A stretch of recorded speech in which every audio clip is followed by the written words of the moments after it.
Your dog is aging too fast. The secret to stopping it is not in the food. It's not pain. It's a fire. A biological fire destroying them. Your omega-3 dose is useless. It's a waste of money. To reverse the damage, you must use the 2-gram secret. I'll show you how. Before implementing any high-dose strategy, please talk to your vet. They need to confirm this is right for your dog, especially if he's on other medications. We provide the science. They provide the prescription and safety. All right, let's get into the science of soothing joints.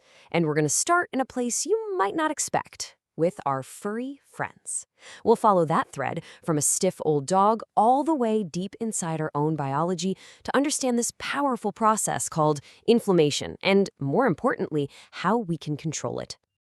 You've seen it, right? An older dog trying to get up off the floor and it's just slow and tearful. You could almost feel that stiffness yourself. But what you're seeing on the outside, that struggle, it's just the tip of the iceberg. What's really fascinating is the hidden battle that's going on inside their joints, right down at the cellular level. So if you've ever found yourself in the pet aisle, you know this dilemma. You're staring at a wall of supplements. Do you go with something like collagen or the old standby glucosamine and chondroitin? They both promise to help with arthritis, but they're really coming at the problem from different angles.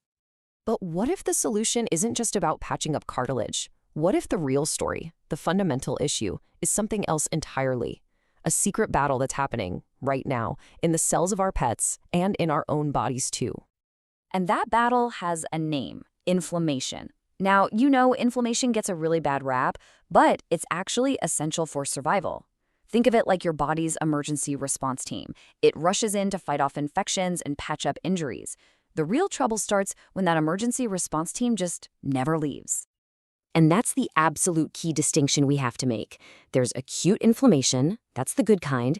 It's the swelling you get from a twisted ankle. It's fast, it's helpful, and then it's over. But then there's chronic inflammation, and that's the enemy. It's this low-grade, smoldering process that can go on for years, silently causing damage. Honestly, the best way to visualize chronic inflammation is to think of a wildfire. You know, a small, controlled fire can actually be beneficial for a forest. But chronic inflammation is like that fire raging completely out of control, just scorching everything in its path, healthy tissue included. And in your joints, that wildfire is called arthritis. Okay, so if you've got this biological wildfire raging, how in the world do you put it out? Well, it turns out our bodies are pretty smart. They come equipped with their own team of highly specialized elite firefighters. And you've definitely heard their name before: omega-3 fatty acids. Now, let's meet the two all-stars on this firefighting team, EPA and DHA. These are the two heavy hitters, the really powerful types of omega-3s that you find in marine sources like fatty fish and fish oil. These two are the heroes of our story today. So, how do they actually do it? How do they put out the fire? Well, they have this brilliant 3-step strategy. First, they literally reshape the battlefield itself. Second, they change the lines of communication. And third, they bring in their own special forces to actively end the fight. Let's dig into each one. All right, step 1, remodel the battlefield. This is so cool. When you eat EPA and DHA, your body literally builds them right into the outer walls of your inflammatory cells. It's like a corporate takeover. They move in and they kick out another type of fat, an omega-6 fat called arachidonic acid, which loves to promote inflammation. So they change the very fabric of the cells on the front lines. And here's why that takeover is a game changer. The type of fat in the cell wall determines the kind of emergency signals that get sent out. That old fat, the arachidonic acid, it sends out these loud, alarmist chemical messages that basically scream, more fire, more inflammation. But when EPA and DHA are in charge, they produce these really weak, calming messages. It's basically like swapping a blaring fire alarm for some gentle wind chimes. But this is where it gets really incredible. Omega-3s aren't just about being passive and calming things down. No. The body takes EPA and DHA and uses them as the raw building blocks to create a whole new set of molecules. Molecules that have a very special, very active mission. Meet the special forces. They're called resolvins and protectins. And get this, their job isn't just to be anti-inflammatory. Their job is to be pro-resolution.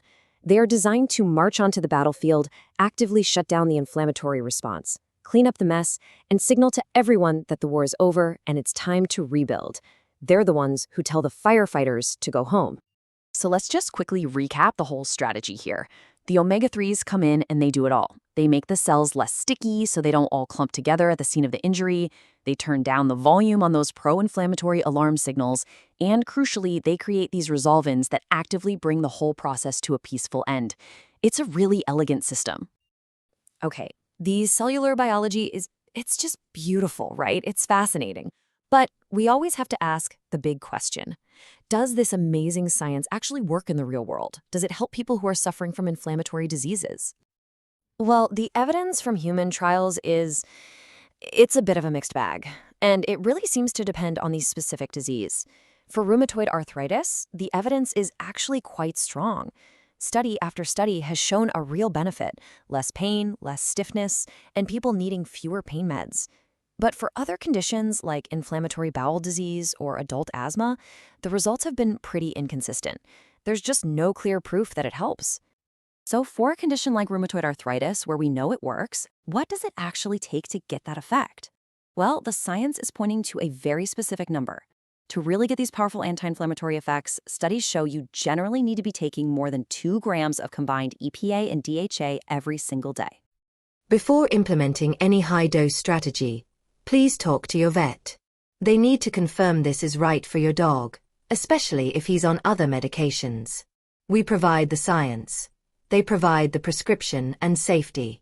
And let's be really clear about what 2 grams, that's 2,000 milligrams, actually means. A standard fish oil pill might only have about 300 milligrams of the good stuff, of EPA and DHA. Sure, a nice big piece of salmon can get you there, but you'd have to eat it pretty much daily. The reality is, to hit these kinds of therapeutic levels, you almost always need to use concentrated supplements.